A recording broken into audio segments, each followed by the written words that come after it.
I still remember the way the air felt the first time I saw that house, dry, electric, and heavy with dust from the Nevada desert. It was shaped like a pyramid, rising alone on a patch of dead land. Locals said no one had lived there for decades.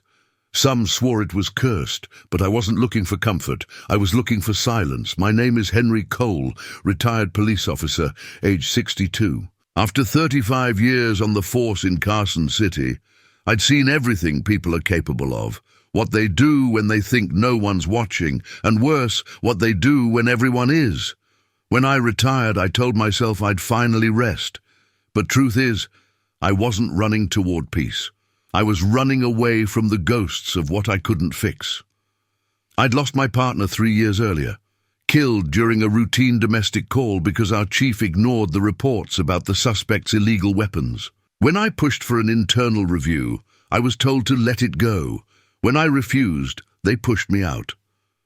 Early retirement, they called it. But it felt like exile. So when I saw that strange, cheap listing, pyramid-style desert home, abandoned as is, I bought it the next day. I told myself it was just a place to be alone. I didn't know that what waited inside that house would drag me into a mystery 40 years buried. If you've ever been betrayed by the very people who should have stood by you, hit the like button and subscribe.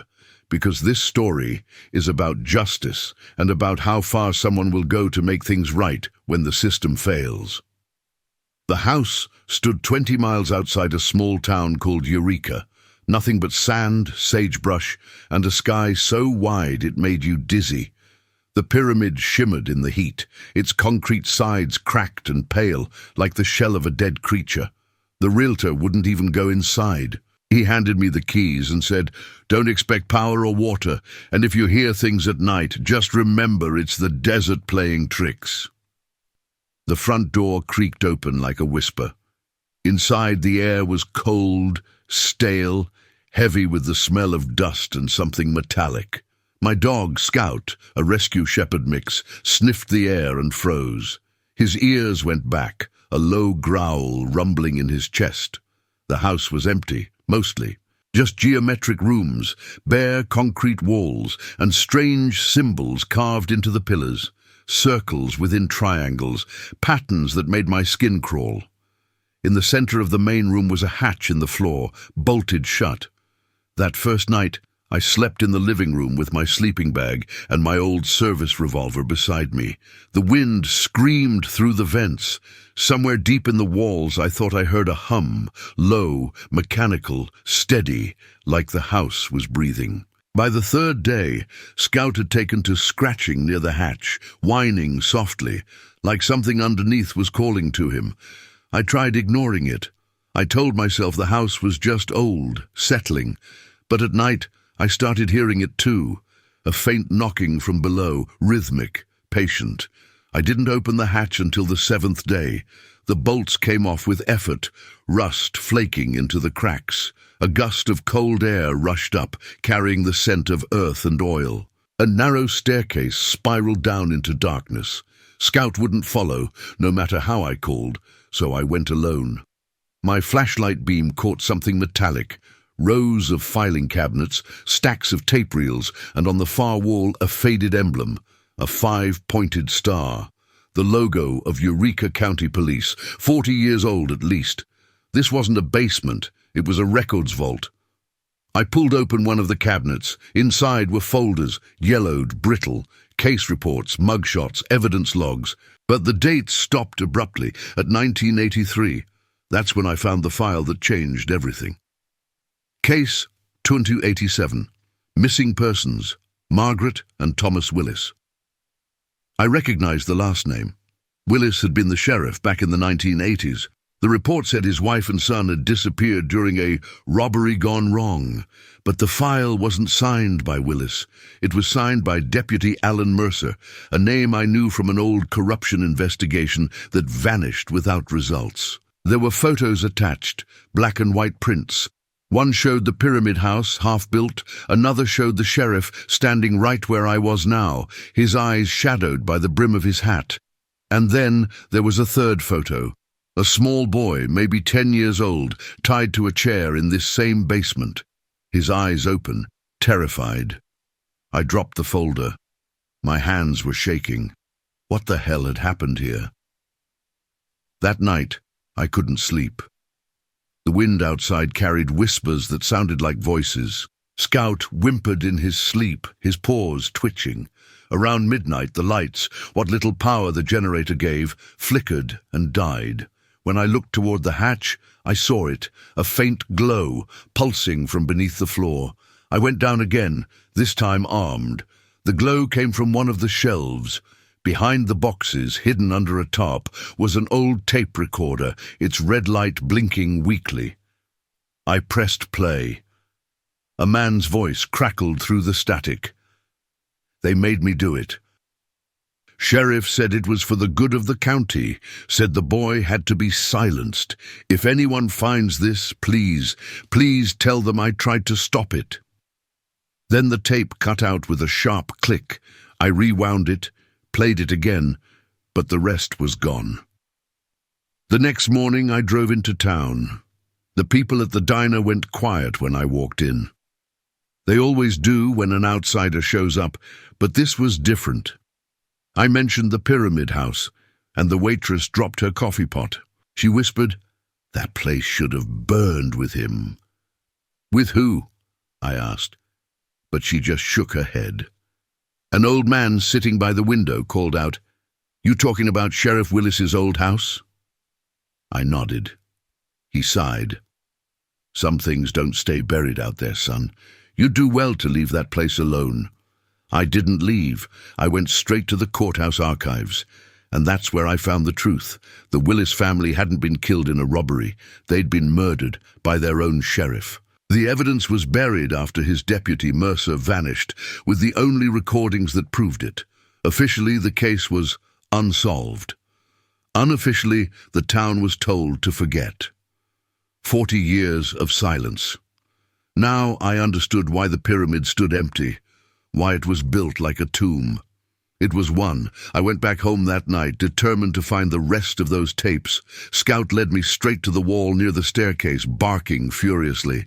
Behind a panel of concrete, I found a hidden compartment. Inside, 4 more tapes. I listened to them one by one. Voices of men talking about the cleanup, about getting rid of the evidence, about burying the boy where the foundation would cover him. On the last tape, Willis himself spoke. "The house is pure geometry. They'll never find him here. The desert will eat everything, even the truth." I sat in the dark for a long time, the tapes spread across the floor. My hands trembled with rage. I'd seen corruption before, but this was ritualized evil, and I knew what I had to do. The next day, I drove to the regional news office in Reno. I offered them the story, but when I gave them the tapes, they said they'd need confirmation and proof. By the time I drove back, someone had been in my house. The tapes were gone, every drawer open, every file scattered. On the wall, written in red chalk, were 3 words, "Stop digging, cop." I stared at those words until my vision blurred. They'd followed me, or maybe they never left. So I changed tactics. If they wanted to bury the past, I'd dig it up for everyone to see. I uploaded the recordings online under an anonymous username, attaching the police reports and photos. Within 24 hours, the story went viral.